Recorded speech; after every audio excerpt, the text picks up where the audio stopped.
प्रभु यीशु मसीह में आप सभी को नमस्कार। स्वागत करते हैं हमारे चैनल में।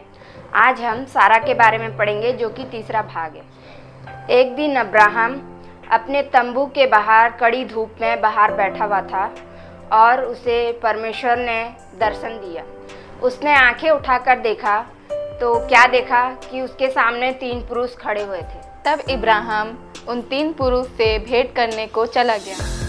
फिर इब्राहिम ने उन 3 पुरुष से विनती की कि उनके घर भोजन करने को आए। फिर वे 3 पुरुष रुक गए और भोजन किया। भोजन करने के बाद उन्होंने पूछा कि तेरी पत्नी सारा कहाँ है?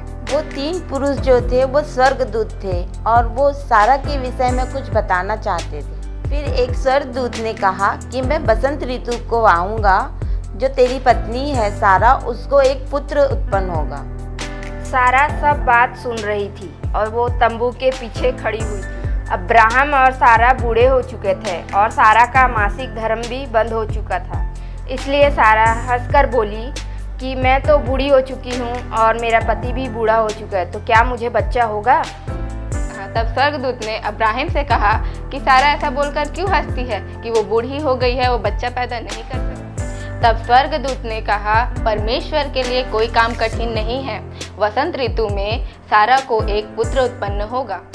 तब सारा डर के मारे मैं नहीं हंसी थी कहकर मुकर गई। लेकिन तब स्वर्गदूत ने कहा कि तू हंसी तो थी। फिर वसंत ऋतु आता है और जैसा परमेश्वर ने कहा था वैसा सारा को एक पुत्र उत्पन्न होता है। तब सारा का बेटा इसहाक बड़ा हो जाता है। फिर एक दिन हाजिरा का बेटा इस्माइल उसका मजाक उड़ाते रहता है। यही सब देख करके सारा फिर इब्राहिम से कहती है कि तुम उस दासी और उसके पुत्र को यहाँ से निकाल दो। यह बात सुनकर इब्राहिम को बहुत बुरा लगता है।